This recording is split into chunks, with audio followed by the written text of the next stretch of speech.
গ্রামে বড় হওয়া একটা ছেলে বা মেয়ের জন্য এরকম একটা স্বপ্ন দেখা যে সারা বিশ্বের প্রত্যেকটা জায়গায় গিয়ে আমার পদচিহ্ন পড়বে, এটা অ্যাকচুয়ালি ভুল। স্বপ্ন যে কোনো জায়গায় কিন্তু যে কোনো মানুষ দেখতে পারে। আফ্রিকার জোনটা কিন্তু কেউ যদি ট্রাভেল করতে পারে, স্পেশালি পশ্চিম আফ্রিকা, সে কিন্তু পুরো পৃথিবী ভ্রমণ করতে পারবে। এবং অনেকে আমাকে দুষ্টুমি করে আমাকে বিয়ের প্রস্তাব দিয়েছে। হয়তো দুষ্টুমি না, সিরিয়াসলি ছিল। আমি দেখেছি ইয়েমেন থেকে, সৌদি আরব থেকে সাহাবীরা কোন বন্দর দিয়ে, কোন ঘাট দিয়ে তারা এসে ইসলাম প্রচারের জন্য আফ্রিকাতে ঢুকেছে, সেটা আমি দেখেছি। পাশে একটা ছেলে ছিল, সে আমাকে বললো যে আমার বাংলাদেশের পতাকার যে লকেট ছিল আমার গলায়, এবং সেটা সে দেখে আমাকে বলছে যে তুমি কি বাংলাদেশি? আমি বলছি যে হ্যাঁ।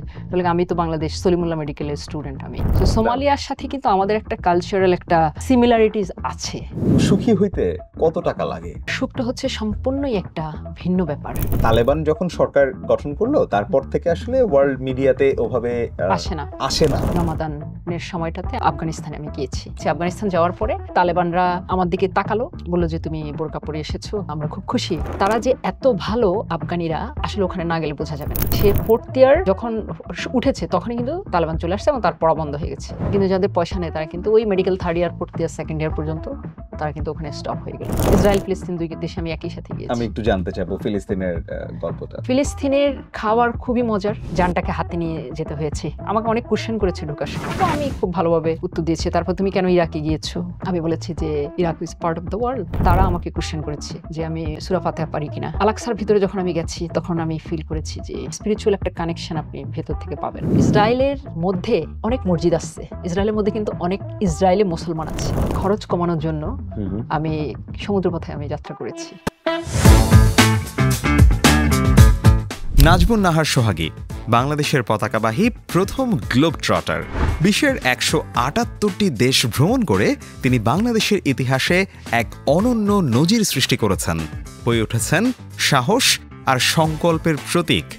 ভ্রমণ করতে করতে তিনি অনেক চ্যালেঞ্জ মোকাবেলা করেছেন। পাহাড় পর্বত, দুর্গম পথ, উত্তাল সমুদ্র পার হতে যেয়ে মৃত্যুর মুখোমুখি হয়েছেন অনেকবার। পৃথিবী ভ্রমণ করতে করতে তিনি সংগ্রাম করেছেন, জয় করেছেন অসংখ্য সীমান্ত, সংস্কৃতি আর বাধা। তার এই ভ্রমণ শুধু দেশ বিদেশ দেখা নয়, বরং নারীর ক্ষমতায়ন, স্বাধীনতা আর আত্মবিশ্বাসের গল্প। সালমান শোয়ের আজকের এপিসোডে আমরা শুনব নাজমুন নাহারের অবিশ্বাস্য ভ্রমণ কাহিনী, জানব কিভাবে প্রতিটি সীমান্ত পেরোনের সঙ্গে সঙ্গে তিনি ভেঙেছেন সমাজের বাধার দেয়াল। শুনব কিভাবে বাংলাদেশকে বিশ্ব দরবারে তুলে ধরেছেন একজন সত্যিকারের গ্লোব ট্রটার হিসেবে।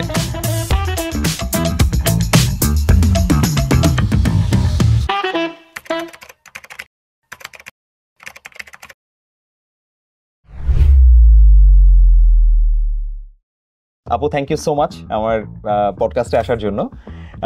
প্রথমে একটু জানতে চাই, পৃথিবীতে আমার ধারণা, মানে আমি যতটুকু, অবশ্যই দেশের নাম্বারটা তো একটু কম বেশি হতে থাকে, প্রায় 200-র মতো দেশ আছে। আপনি তো মানে যেগুলো তো জান নাই, এই নাম্বারটা কত? পৃথিবীতে 228টা দেশ আছে, রাইট? জাতিসংঘের অন্তর্ভুক্ত 197। আর আমি এখন পর্যন্ত 178 দেশে ভ্রমণ করেছি। ওকে। বাকি দেশগুলোতে আমি যাইনি। ইচ্ছা আছে নিশ্চয়ই যে আমি 200 পর্যন্ত আমার ইচ্ছে আছে যে আমি করার। সো অবজারভেশন একটা কান্ট্রি আছে, সো আমি সেটি সহই আর কি ধরেছি। আমাকে এখনো 23টি দেশে আমাকে যেতে হবে। দারুণ। আমি আপনাকে নিয়ে পড়ছিলাম নিউজে, যেই সংবাদগুলো হচ্ছিল বা ফেসবুকে পড়ছিলাম, যত পড়ছিলাম আমি আরো অবাক হচ্ছিলাম যে বাংলাদেশের একটা মানুষ ছেলেমেয়ে নির্বিশেষে আসলে এই এতগুলো দেশে ভ্রমণ করার যে স্বপ্ন এবং সেটাকে বাস্তবায়ন করা, এটা একদম অবাক করা ব্যাপার। মানে আপনার কেমন লাগে এক বাংলাদেশি হিসেবে এতগুলো দেশে? এভারেজ ড্রিম না, কিন্তু এটা হিউজ স্ট্রাগল। সো ধৈর্য না থাকলে কিন্তু এটা সহজ হতো না। সকল সংগ্রাম, কষ্ট সবকিছু অতিক্রম করে আমাকে এত দেশ ভ্রমণ করতে হয়েছে এবং বাকি দেশে আমি ভ্রমণ করার পথে। সো আমার কাছে খুবই ভালো লাগছে যে আমার স্বপ্নের দ্বার প্রান্তে আমি চলে এসেছি, যে আমার স্বপ্ন পূরণ হতে যাচ্ছে। তো সেটার জন্য অনেক স্যাক্রিফাইস করতে হয়েছে। বেশিরভাগ দেশে আমি সড়ক পথে ভ্রমণ করেছি। আমি অনেক সময় খেতে পারিনি, বিভিন্ন সময় জঙ্গলে আটকা পড়েছি, পাহাড় থেকে পড়ে গিয়েছি, শ্বাসকষ্ট হয়েছে। তারপর গরু কাঁচা মাংস খেয়ে থাকতে হয়েছে, জঙ্গলের মধ্যে আটকা পড়েছি। এরপর নানা ঘটনার মধ্য দিয়ে আমাকে 178 দেশ পর্যন্ত এখানে আসতে হয়েছে। এত কষ্ট, মানে অফকোর্স অনেক দেশে তো অনেক মজাও করেছেন আপনি, আবার এই কথাগুলো যেগুলো বলছিলেন যে অনেক ডিফিকাল্ট টাইম এবং জীবনও চলে যেতে পারতো এরকম মোমেন্টেও আপনি পড়েছেন। এই রোমাঞ্চটা আপনার আসলে কেমন লাগে? মানে এমনকি মাঝে মাঝে মনে হয় যে না গেলেও পারতাম? না, আমার কখনোই মনে হয়নি যে না গেলেও পারতাম। আমি মৃত্যুর কাছাকাছি আমি ছিলাম, কিন্তু সেখান থেকে ফিরে আসার পর আমার মনে হয়েছে যে যেহেতু আমি জীবন নতুন করে আবার ফিরে পেয়েছি, আমি সামনের পথে আগাবো। কারণ মৃত্যু কিন্তু যে কোনো সময় যে কোনো জায়গায় হতে পারে। মৃত্যু চার দেওয়ালের মধ্যে হতে পারে। আমার কাছে সবসময় আমি ফিল করতাম যে লাল সবুজের পতাকা হাতে, বিশ্ব শান্তির বার্তা হাতে যদি আমার মৃত্যু হয়ে যায় পৃথিবীর কোনো জায়গায় তাহলে হবে, কিন্তু আমি ভয় করে 4 দেওয়ালের মধ্যে আমি মরতে চাই না। সেটা আমার ভেতরে সবসময় কাজ করে। আর আমার কাছে পুরো পৃথিবীটাই খুবই সুন্দর, খুবই চমৎকার। প্রত্যেক দেশে কোনো কোনো সৌন্দর্য, কোনো না কোনো ভালো কিছু আছে। আর সংগ্রাম যেটা, সেটা মাধ্যমে কিন্তু আমি অনেক কিছু শিখতে পারছি। যখনই চ্যালেঞ্জ আসে তখনই কিন্তু নতুন কিছু জানা এবং শেখা প্রত্যেক সংগ্রাম এবং চ্যালেঞ্জের মধ্যে আমার ধরা দেয়। সো প্রত্যেকটা মানুষ যে বলে কষ্ট আমি পারবো না, আসলে কিন্তু পারবো না বলে আমি কখনো কোনো কিছু আমার ভেতরে আমি রাখিনি। যেহেতু আমি পথে নেমেছি, এই পথকে আমি চিনবো, এই পথের মাঝে আমি হাঁটবো এবং এই পুরো পৃথিবী আমি দেখে শেষ পর্যন্ত আমি যাব। চমৎকার। আপনি বড় হয়েছেন লক্ষ্মীপুরে। জি। লক্ষ্মীপুরের আমি যদি আমার বাড়িও পাশে চাঁদপুর, আচ্ছা, আমি যদি একটু ওরকম চিন্তা করি যে বাংলাদেশে আসলে গ্রামে বড় হওয়া একটা ছেলে বা মেয়ের জন্য এরকম একটা স্বপ্ন দেখা যে সারা বিশ্বের প্রত্যেকটা জায়গায় গিয়ে আমার পদচিহ্ন পড়বে, মানে এইটা আসলে না, এটা অ্যাকচুয়ালি ভুল। স্বপ্ন যে কোনো জায়গায় কিন্তু যে কোনো মানুষ দেখতে পারে। আপনি দেখেন বড় বড় যারা নেতা বলেন বা ইতিহাস বিখ্যাত যারা হয়েছেন, বেগম রোকেয়ার বাড়ি কোথায়, প্রীতিলতা ওনার বাড়ি কোথায়। সো আজ যারা ইতিহাস বিখ্যাত হয়েছেন যে সমস্ত নারীরা, বা আমি যদি বলি মাওলানা ভাসানী, তারপরে হোসেন শহীদ সোহরাওয়ার্দী, ওনাদের জন্ম কি অ্যাকচুয়ালি শহরে হয়েছে? সবাই কিন্তু এই দেশ, এই পুরো পৃথিবীর কোনো না কোনো ভূখণ্ডে তাদের জন্ম হয়েছে। সো যে কোনো জায়গা থেকে কিন্তু যে কোনো মানুষ কিন্তু স্বপ্ন দেখতে পারে। স্বপ্ন দেখাটা যে কোনো প্রান্ত থেকে দেখতে পারে, সে শহর থেকে হোক, তারপরে মফস্বল এরিয়া থেকে হোক, যেখান থেকে হোক না কেন। আজকে পৃথিবীতে যারা বড় হয়েছেন তাদের আমি তো মনে করি যে বেশিরভাগ মানুষই কিন্তু মফস্বল এলাকায় কিংবা গ্রামে তাদের জন্ম হয়েছে। রাইট, ভেরি ইন্সপায়ারিং আপু। আমি একটা জিনিস একটু জানতে চাই যে ধরেন এই যে এতগুলো দেশে আপনি গেলেন, মানে মেয়েদের জন্য বেশিরভাগই তো একা ভ্রমণ করেছেন আপনি। এখানে আরেকটা কথা আমি অ্যাড করতে চাই যে ছোটবেলায় কিন্তু আমি বড় হয়েছি একটা ভিন্ন রকম পরিবেশের মধ্যে। আমার দাদা 1926 থেকে 31 সাল পর্যন্ত আরবের বিভিন্ন জায়গায় উনি ট্রাভেল করেছেন, কখনো পায়ে হেঁটে, কখনো ঘোড়ায় চড়ে, এবং উনি একজন ইসলামিক পণ্ডিত ছিলেন। উনি ভারতে পড়াশোনা করেছেন ফিকাহ শাস্ত্রের উপরে, এবং সেখান থেকে উনি পাণ্ডিত্য লাভ করেন ফিকাহ শাস্ত্রের উপর। উনি একজন ফিকাহ শাস্ত্রবিদ এবং উনি ইসলামিক বক্তা ছিলেন। উনি যখন দেশে ফিরে আসেন তখন ঘোড়া চালিয়ে উনি বিভিন্ন জায়গায় বিভিন্ন জায়গায় যেতেন। তো সেই জিনিসগুলো কিন্তু আমাকে খুব উৎসাহিত করতো আমার ভেতরে সেটা। তো আমার এনভায়রনমেন্টটা কিন্তু খুবই মানে ডিফারেন্ট ছিল, এবং আমি ফ্যামিলি ছোট ছিলাম, বাবা মা ভাই বোনের উৎসাহে কিন্তু আমি বড় হয়েছি। ছোটবেলা থেকে যে স্বপ্ন দেখা, এত বড় স্বপ্ন দেখা, সেই স্বপ্নটা আমার ভিতরে, I was born to travel actually, এবং সেটা হয়তো আমার ভেতরে জেনেটিক্যালি সেটা এসেছে। এবং আমার যে পরিবেশ ছিল সেই পরিবেশটা আমি বলা যায় যে আমি একটা ভালো পরিবেশে আমি বেড়ে উঠেছি। পারিবারিক যে ভালো পরিবেশ ছিল, পজিটিভ পরিবেশ, সেটার মধ্যে আমি বড় হয়েছি। এবং আমার বাবা সবসময় আমাকে স্বপ্ন দেখাতেন, অনেক দেশের অনেক জায়গার গল্প করতেন, এবং যেগুলো আমার ভিতরে এটে গিয়েছে। এবং স্বাধীনতার পরে এবং আগে আমাদের পরিবার থেকে হার্ভার্ড এবং ব্রাউন ইউনিভার্সিটিতে আমার কাজিনরা পড়তে যায়, আমার বাবাই তাদেরকে পাঠায়। তাদের বাবা যখন মারা যায় তখন আমার বাবাই তাদের দায়িত্ব নেয়। তো সেই সব কিছু মিলে আমাদের পারিবারিক যে একটা এনভায়রনমেন্ট ছিল, সেই এনভায়রনমেন্ট মাঝে ওই স্বপ্নটা দেখা অ্যাকচুয়ালি আমার জন্য ইজি ছিল। কিন্তু পারিপার্শ্বিক অবস্থা হয়তো আমার ভালো ছিল না, পারিপার্শ্বিক আপনার ধরেন পরিবেশ হয়তো ভালো ছিল না, বা মানুষ নানা সময় নানা ধরনের কথা বলতো, যে ওখান থেকে আমি সেখান থেকে আমার এই যে স্বপ্নকে আমি বেড়ে উঠে ছোটবেলার যে গণ্ডি পেরিয়ে যে নির্দিষ্ট ভূখণ্ডের বাইরে আমি চিন্তা করেছি, সেটা কিন্তু ছিল বিশাল, কিন্তু সেই স্বপ্ন কিভাবে পূরণ হবে আমি সেটা জানতাম না। এইটা কি মানে এই চিন্তাটা কি ধরেন আপনি যখন দেশের বাইরে পড়তে গেলেন না, ওই সময় সেই চিন্তা না, আগে বা পরে? এই চিন্তাটা একদম ছোটবেলা থেকে আমার। ওকে, একদম আমি বলেছি যে I was born to travel, যে আমি ছোটবেলায় ম্যাপ নিয়ে নাড়াচাড়া করা, এবং আমার দাদা যখন আরব ভূখণ্ডের বিভিন্ন জায়গায় উনি ট্রাভেল করেছেন সেই গল্পগুলো আমাকে ইন্সপায়ার করতো, এবং আমার মনে হতো যে আমি পৃথিবী ভ্রমণ করব, এবং ছোটবেলা থেকে এটাই স্বপ্নটা আমার ছিল আমার ভেতরে। Great great. মেয়েদের জন্য মানে পৃথিবীর বিভিন্ন জায়গায় যাওয়াটা কতটা আসলে নিরাপদ মনে করেন আপনি? মানে এই শোটা তো অনেকেই দেখবেন এবং অনেকেই ভাববেন যে আমিও সোহাগী আপু যদি 200 দেশে যায় আমি অ্যাটলিস্ট 20টা দেশে যাব। সো এই বিভিন্ন দেশে মেয়েদের জন্য অ্যাকচুয়ালি ছেলে হোক মেয়ে হোক নিরাপত্তা কিন্তু সবার জন্যই কিন্তু আমি মনে করি পৃথিবী ভ্রমণের জন্য অনেকটা সেম, তবে মেয়েদের জন্য একটু বেশি চোখ কান খোলা রাখতে হয় বা তাদের একটু ইন্দ্রিয় খোলা রাখতে হয় বেশি। তো আমি নিজেকে কিভাবে এক্সপ্রেস করছি সেটা কিন্তু একটা বিশাল বড় ব্যাপার। আমি যখন মানুষের সাথে মিশবো, পৃথিবীর পথে আমি যখন যাব, তখন কিন্তু ওই মানুষের সাথে আমার অ্যাটিটিউডটা কেমন, ইট ইজ ভেরি ইম্পর্টেন্ট। আর সেফটির জন্য সেফটিটা সম্পূর্ণই নিজের কাছে, নিজের সেফটি নিজেকে দিতে হবে। আর কোনো দেশে যাওয়ার আগে সেই দেশ সম্পর্কে ব্লগে পড়ে নিতে হবে কিংবা পড়াশোনা করতে হবে যে কোন জোনটা নিরাপদ নয়, এবং সেই জোনটাকে হয়তো এড়াতে হবে, কিংবা সেই জোনে গেলে সেখানে সন্ধ্যার পরে বের হওয়া যাবে না। আর বের হলেও 7-8 জন মিলে যারা ফেলো ট্রাভেলার আছে তাদের সাথে একসাথে দল বেঁধে তারপরে বাইরে খেতে যাওয়া, ফেলো ট্রাভেলার যারা আছে তাদেরকে দল বেঁধে ঘুরতে যাওয়া, ওই জিনিসগুলো করতে হবে যেগুলো নিরাপদ নয়, যে জায়গাগুলো। সো একটা জায়গায় বোধহয় আপনি মানে আমি কি এরকম ধরে নিতে পারি কিনা আপনার কথায় যে কালচারাল ডাইভার্সিটি যেটা আছে ওটাকে রেসপেক্ট করতে হবে? ডেফিনেটলি কালচারাল ডাইভার্সিটি সেটা তো রেসপেক্ট করতে হবে। সবারই কিন্তু একটা নিজস্ব কালচার আছে, এবং সেটা তাদের যে ভালো কালচারটা সেটা কিন্তু আমি গ্রহণ করতে পারি। যেমন আমি যখন আফ্রিকায় গিয়েছি তখন আমি চুলে ব্রেড করেছি, 110টা ব্রেড করেছি। এটা এই জন্য আমি করেছি যে আমি যখন আফ্রিকার একদম দুর্গম এলাকাতে আমি গিয়েছি, আদিবাসীদের সাথে আমাকে থাকতে হয়েছে, আদিবাসীর সাথে খেয়েছি, মাটির মধ্যে ঘুমিয়েছি, ক্যাম্পিং করে তাদের সাথে ছিলাম। তারপরে বিভিন্ন জায়গার মধ্যে আবার যখন আমি গরু কাঁচা মাংস আমি খেয়েছি সেই সময়টা, এবং সব কিছু মিলিয়ে আফ্রিকার জোনটা কিন্তু কেউ যদি ট্রাভেল করতে পারে, স্পেশালি পশ্চিম আফ্রিকা, সে কিন্তু পুরো পৃথিবী ভ্রমণ করতে পারবে। এমন এমন জায়গা আছে যেখানে রাস্তাঘাট নেই, কোনো কিছু নেই, এবং সেখানে জাস্ট ম্যানগ্রোভ জঙ্গল, শুধু জাস্ট পাথর, ক্যানেল, তারপরে পাহাড়, এগুলোর উপর দিয়ে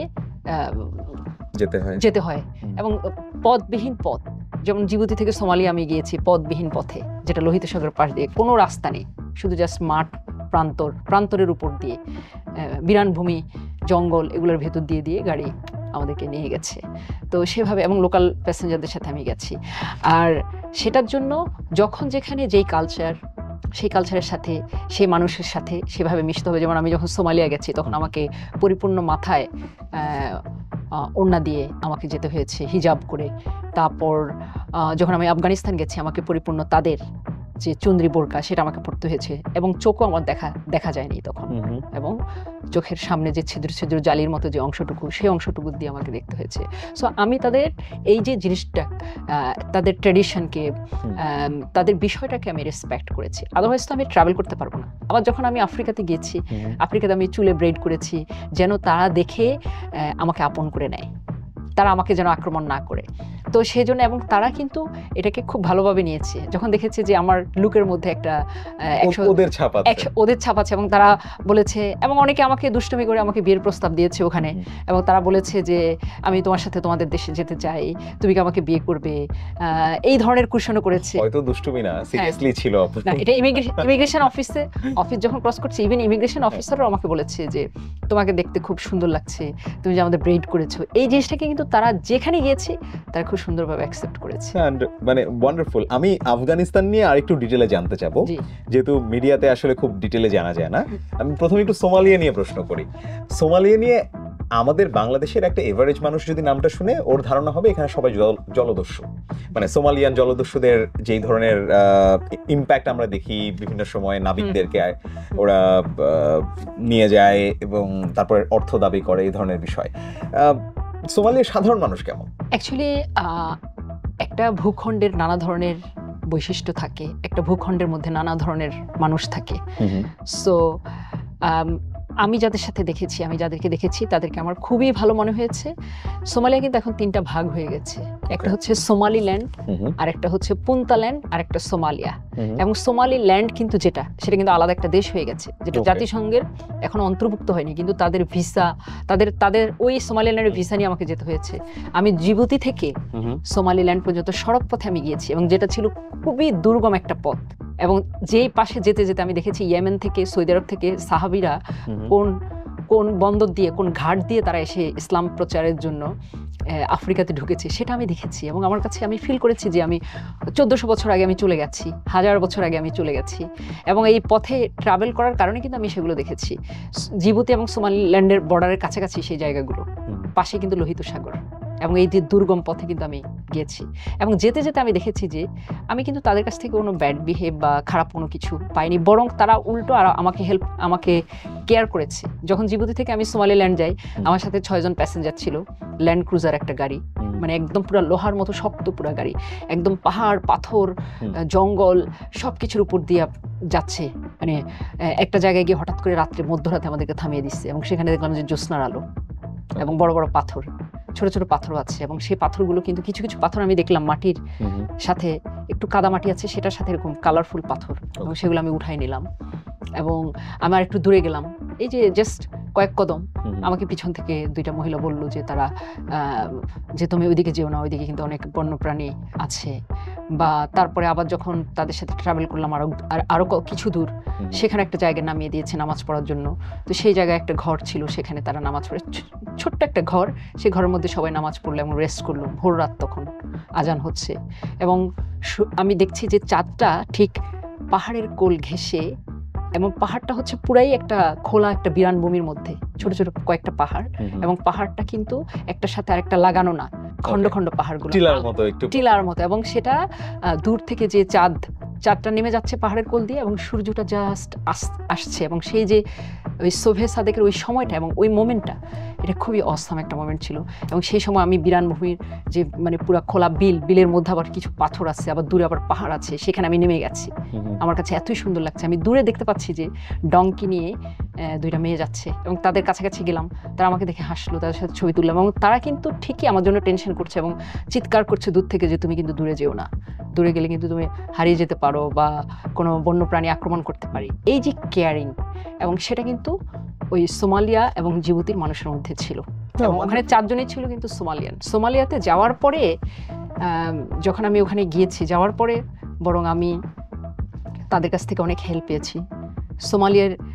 সোমালিল্যান্ডের যে পত্রিকা, যে গেস্কা আফ্রিকা, সেখানে প্রথম পাতায় তারা আমাকে নিয়ে কাভারেজ নিউজ করেছে। তারপরে সেখানকার ওদের একজন মন্ত্রীর সাথে আমার দেখা হয়েছে। তারপর ওখানে একজন ভদ্রমহিলা আছে, সাহার হালগেন, এবং উনি খুবই বিখ্যাত একজন সঙ্গীত শিল্পী, ওদেশের খুব নাম করা, সবাই চিনে আফ্রিকার মধ্যে তাকে। এবং তার সাথে আমার মিট হয়েছে, এবং সে তার কনসার্টের মধ্যে আমাকে পরিচয় করিয়ে দিয়েছে, এবং আমি সেখানে স্পিচ দিয়েছি, এবং তারা তাদের ভালোবাসা দেখিয়েছে আমার জন্য। এটা খুবই অসাধারণ ছিল। এবং যখনই আমি এবং সেখানে যারা অ্যাক্টিভিস্ট ছিল সোমালিল্যান্ডের, 5 জন অ্যাক্টিভিস্ট এসেছে আমার সাথে দেখা করার জন্য, এবং তারা তাদের বই গিফট করেছে আমাকে। তারপরে তাদের ওই সমস্ত জায়গায় ট্রাভেল করেছে। এবং ওই সময়টা করোনার সময় ছিল। ওই করোনার সময় আমি কোভিড টেস্ট করার জন্য যখন ওখানে গেছি, তো মেডিকেলের ভিতরে আমি যখন হসপিটালের ভিতরে ঢুকলাম, যেই ছেলেটা আমার টেস্ট করলো, পাশে একটা ছেলে ছিল, সে আমাকে বললো যে আমার বাংলাদেশের পতাকার যে লকেট ছিল আমার গলায়, এবং সেটা সে দেখে আমাকে বলছে যে তুমি কি বাংলাদেশি? আমি বলছি যে হ্যাঁ। বলে আমি তো বাংলাদেশ সলিমুল্লাহ মেডিকেলের স্টুডেন্ট। আমি ওদের দেশের অনেক ছেলেমেয়েরা বাংলাদেশে মেডিকেলে পড়াশোনা করছে, এবং বাংলাদেশের মেডিকেল সায়েন্স ওদের জন্য মানে ওরা খুব ভালো আর কি পছন্দ করে এখানে পড়াশোনা করার জন্য। ডক্টর যারা হয় বেশিরভাগই এখানে এসে পড়াশোনা করে। তো সোমালিয়ার সাথে কিন্তু আমাদের একটা কালচারাল একটা সিমিলারিটিস আছে। যেমন ওখানে মানুষ কিন্তু ভাত খায়, এবং ওখানে আপনার অনেকে লুঙ্গি পরে। তারপরে ওদের যে ওরা মুসলিম, আমাদের বেশি, আমরাও মুসলিম। সো এই যে কালচারাল একটা সিমিলারিটিস, এটাতে কিন্তু তাদের সাথে কিন্তু আমাদের কোথায় যেন একটা মানে টান আছে তাদের সাথে আমার। যে হচ্ছে আপনি যেটা বলছেন যে জলদস্যু, এটা অ্যাকচুয়ালি একটা কিছু মানুষ করছে এটা। হ্যাঁ, এটা নিয়ে মুভি হয়েছে, এটা নিয়ে অনেক কথা হচ্ছে। হ্যাঁ, এটা কিন্তু সব মানুষ না। তারা মনে করছে যে তাদের পানির ভিতরে যে তাদের যে সীমানার ভিতরে মাছ ধরে নিয়ে যাচ্ছে, তাদের সীমানা থেকে তাদের সম্পদকে নিয়ে যাওয়া হচ্ছে। এই কারণে তারা অনেকে খেতে পারে না। গরিব তো কিছু অংশ তাদের, যারা গরিব আছে তারা খেতে পারে না, হয়তো তারা মাছ ধরে যে পয়সাটা পায় সেটা দিয়ে তারা জীবিকা নির্বাহ করে। তো এতে তাদের ভিতরে এই জিনিসটা আসলে একদিনে হয়নি, তাদের ভিতরে এক ধরনের দ্রোহের সৃষ্টি হয়েছে এবং সেই দ্রোহ থেকে কিন্তু আস্তে আস্তে তারা কিছু অংশ খারাপ হয়ে গেছে, কিছু অংশ, যে সেটার জন্য হয়তো এই ধরনের জিনিসগুলো। এটা তো পৃথিবীর অনেক জায়গায় হচ্ছে, শুধু এই যে আপনার জলদস্যু কিন্তু সোমালিয়াতে তা না, এটা হচ্ছে গিয়ে খারাপ লোক সব দেশে আছে, ভালো লোক সব দেশে আছে, এই পুরো পৃথিবীটা তো একটা দেশ। নিঃসন্দেহে আমরাই মানুষই আসলে এটার মধ্যে রেখা দিয়ে বলেছে এটা এই দেশ, এটা ওই দেশ, বাট পৃথিবীটাই একটা দেশ। অসাধারণ আপু। এই বিভিন্ন দেশে যেতে যে ভিসা প্রয়োজন হয়, বাংলাদেশ থেকে তো সব দেশের ভিসা নিশ্চয়ই নেওয়া যায় না, কিভাবে কালেক্ট করেন ভিসাটা? আগে থেকে দু একটা দেশের কালেক্ট করি, যেমন আফ্রিকাতে যখন যাই, আফ্রিকাতে আপনার একটা দুইটা দেশে নিয়ে গেলে পরবর্তী দেশে ওখানে এম্বাসি, যেমন আমি মরিতানিয়া গেছি, মরিতানিয়া যাওয়ার পর মরিতানিয়া থেকে আমি সেনেগালের ভিসা নিচ্ছি, আবার সেনেগাল থেকে যাওয়ার পরে পরবর্তী সিয়েরা-লিওন বা লাইবেরিয়া ওরকম দু একটা নিয়েছি। এর মধ্যে আমি ঘুরছি, পাসপোর্ট জমা দিয়ে এবং ঘুরছি। আবার কিছু কিছু জায়গা আপনার অনলাইনে নেওয়া যায়, হ্যাঁ, অনলাইন যেগুলো নেওয়া যায়। তো এভাবে অ্যাকচুয়ালি হয়ে গেছে। আর যেহেতু আমি সুইডেনে পড়াশোনা করতে গেছি, 2006 সালে আমি স্কলারশিপ নিয়ে গেছি সুইডেন লুন ইউনিভার্সিটিতে পড়াশোনা করার জন্য। সো আমার প্রথম থেকে কিন্তু আমার পৃথিবীর খুব উন্নত দেশের আমার ভিসা ছিল। আমি আমার একাডেমিক রিসার্চ আমি করেছি আমেরিকাতে, তারপরে হচ্ছে আমেরিকান ভিসা ছিল আমার 2009 সালে, তারপরে আমার সেনজেন ভিসা ছিল, রাশিয়ার ভিসা ছিল আমার। সো আমার পৃথিবীর সবচেয়ে স্ট্রং কান্ট্রিগুলোর ভিসা ছিল। এরপরে পরবর্তী দেশগুলো এটা ম্যানেজ হয়ে গেছে, সেজন্য ইজি হয়েছে আপনার জন্য। ওয়ান্ডারফুল। একটু বাংলাদেশের কথা জিজ্ঞেস করি, বাংলাদেশে কতগুলো জেলায় গিয়েছে? 47। বাকিগুলোতে যাবেন না? বাকিগুলো ডেফিনেটলি আমি যাব, আস্তে আস্তে যাব। প্রতিবারই যখন আসি তখন নতুন নতুন জায়গাগুলোতে আমি যাই। এটাও কি আপনার শখেরই একটা অংশ? ডেফিনেটলি। বাংলাদেশ, আমাকে অনেকে প্রশ্ন করছে যে আমি বাংলাদেশে কেন ঘুরছি না সবগুলো। হ্যাঁ, সো যখনই আমি আসি এখন চেষ্টা করছি ঘোরার জন্য। পৃথিবী ভ্রমণের আগে হয়তো আমি এটা শেষ করব, যেন কেউ আমাকে প্রশ্ন করতে না পারে। পৃথিবী ভ্রমণ শেষ হওয়ার আগেই বাংলাদেশের সব জেলা আমি শেষ করে ফেলবো। That's wonderful. আপু, আপনি পৃথিবীর বিভিন্ন দেশে গিয়েছেন, নিশ্চয়ই অনেক রকম টুরিস্টের সাথে আপনার কথা হয়েছে। বাংলাদেশি এই পরিচয়টা দেওয়ার পর আমি নিশ্চয়ই, আপনার তো গর্ব হওয়ারই কথা, আমাদের প্রত্যেকেরই সেই গর্বটা হয়, কিন্তু আমি যদি প্রশ্নটা এইভাবে করি যে বাংলাদেশ একটা পোটেনশিয়াল ট্যুরিস্ট ডেস্টিনেশন হতে পারতো পৃথিবীর মানুষের জন্য, কিন্তু এখনো পর্যন্ত আমরা সেই জায়গাটায় যেতে পারিনি, এটার জন্য আসলে আমাদের রিসোর্স আছে। যেমন আমাদের পৃথিবীতে অনেক দেশ দেখেছি যে বাংলাদেশের মতো এত রিসোর্সফুল না, কিন্তু তারা হচ্ছে ছোট্ট একটা জিনিসকে হয়তো রাস্তার কোনো গলির মুখে সুন্দর একটা আর্ট করে সেখানে হয়তো তারা পুদিনা পাতা দিয়ে একটা জুস বিক্রি করছে, যেটা হচ্ছে 5 ইউরো। ছোট্ট একটা জাস্ট কর্নার নিয়ে, যেটা কিউবাতে আমি দেখেছি। এবং সেখানে হয়তো কোনো আর্টিস্ট, কোনো শিল্পী তার চিত্রকর্মগুলো সেখানে প্রদর্শন করছে, ছোট্ট একটা মিউজিয়ামের মতো আছে। সো টুরিস্ট কিন্তু ওই গলির ভিতরে মানে হামাগুড়ি খাচ্ছে, এত টুরিস্ট ওখানে। এবং সেখানে কিন্তু বিজনেস ইকোনমির হচ্ছে, আবার টিকিট কাটছে তার মিউজিয়ামে যাওয়ার জন্য, আবার চিত্রকর্ম দেখছে, আবার ছবি তুলছে, সেটা প্রমোটও হচ্ছে, সব কিছুই কিন্তু হচ্ছে সেখানে। সো এটা কিন্তু যেমন আমাদের দেশে যেই পরিমাণ রাঙ্গামাটির দিকে এত বিউটিফুল, রাঙ্গামাটি কাপ্তায়ের ওই জায়গাগুলো, তা ওখানে তো এখন আসলে এমন এমন জায়গা আছে, যেমন আমি স্বর্গছড়া গেছি কিছুদিন আগে, আমি যাওয়ার পর আমি দেখলাম যে ওখানে কিন্তু কোনো এমন এমন পাহাড় আছে যেখানে কোনো মানুষ নেই, এত সুন্দর কাপ্তাই লেকটা পুরোটা। যে এই সমস্ত জায়গাগুলোকে যদি ভালো মতো প্রমোট করা যায়, তাহলে আমার মনে হয় যে আমাদের অর্থনীতির একটা বিশাল অংশ কিন্তু এখান থেকে আসতে পারে। যেমন ইটালিতে কিন্তু অলমোস্ট প্রায় মোর দেন 60% কিন্তু ট্যুরিজম থেকে আসে। তারপরে বেলিজ, অনেক দেশ আছে যাদের মূল অর্থনীতিটা পুরোটাই কিন্তু ট্যুরিজম বেস। শ্রীলঙ্কার কথা বলতে পারি আমরা। হ্যাঁ, ট্যুরিজম বেস। আরো বেশ কিছু। আমাদের দেশে যদি এটাকে ভালো মতো প্রমোট করা যায়, প্রমোট অর্থাৎ টুরিস্টরা কি চায়, দুইটা জিনিস চায়, সেটা হচ্ছে সেফটি অ্যান্ড কম খরচে থাকা। আমাদের দেশে কিন্তু কম খরচে হোটেল কিন্তু নাই। না আসলে ট্রু। হ্যাঁ, আমাদের দেশে 10,000-এর নিচে আপনি কি মিনিমাম একটা মানুষ থাকতে পারে, সেটা কিন্তু নাই। যেগুলো আছে খুবই একদম কম, সেগুলো তো একজন টুরিস্ট এসে, বিদেশে একজন টুরিস্ট এসে থাকবে না। অর্থাৎ যেমন আমি পৃথিবীর বিভিন্ন জায়গায় হোস্টেল আমি থাকি, হোস্টেল হচ্ছে $20 মধ্যে বা $15 মধ্যে, যেখানে সুইমিং পুল থাকে, যেখানে ডর্ম থাকে, কিন্তু ওয়েল সিকিউরিটি এবং সেখানকার তাদের যেই ম্যানেজমেন্ট সবকিছু খুবই স্ট্রং। ওখানে ইভেন যারা লোকাল পিপল তারাও কিন্তু কোনো টুরিস্টের প্রতি কিন্তু আক্রমণ করে না। এই যে আমি লাইক আপনি প্রশ্ন করেছেন আমাকে, বা অনেকে প্রশ্ন করছে যে একটা মেয়ে হিসাবে আমি কিভাবে ট্রাভেল, সেখানে কিন্তু একটা মেয়ে ছেলের কোনো ভেদাভেদ নাই, সবাই কিন্তু মানুষ, সবাই ট্রাভেলার। সেখানে মেয়ে বা ছেলে হিসেবে কিন্তু আইডেন্টিফাই করা হয় না যা ট্রাভেলারদেরকে। পৃথিবীর অনেক দেশেই যখন ট্রাভেল করতে মানুষ যায়, পিছনে যখন ব্যাকপ্যাক, এবং যখন আমি দেখি যে মানে আমার 2 চোখ পৃথিবী দেখছে আর পিছনে আমার ব্যাকপ্যাক, তখন কিন্তু মানুষ দেখলে বোঝা যায়, ওরাও বোঝে যে একজন ট্রাভেলার, আগন্তুক, সে পৃথিবীর কোনো জায়গা থেকে হয়তো এসেছে। তারা কিন্তু একজন ট্রাভেলারকে অ্যাঞ্জেল হিসাবে তারা ট্রিট করে পৃথিবীর অনেক দেশেই। সো আমরা যদি কোনো ট্রাভেলারকে অ্যাঞ্জেল হিসেবে ট্রিট করতে পারি, আমরা কিন্তু অনেক আতিথ্যপরায়ণ, আমরা কিন্তু মানুষকে অনেক রেসপেক্ট করি। কিন্তু কিছু অংশ আছে হয়তো যারা ট্রাভেলারদের অনেক দুর্ঘটনা ইতিপূর্বেও ঘটেছে। সো যখন একটা ঘটনা ঘটে যায় তখন কিন্তু এটা সারা পৃথিবী ছড়িয়ে যায়, ওই ঘটনাটিও যেন না ঘটে। আপনি যেটা বলছিলেন যে আমরা অতিথি পরায়ণ, নিঃসন্দেহে বাংলাদেশের মানুষ অতিথি পরায়ণ, এটা আমরা গ্রামে গেলে দেখি, শহরে গেলে দেখি, মফস্বলে গেলে দেখি। কিন্তু বাংলাদেশের টুরিস্ট ডেস্টিনেশনগুলোতে যারা ব্যবসায়ী, তাদের মধ্যে অতিথি পরায়ণতা কিন্তু কম।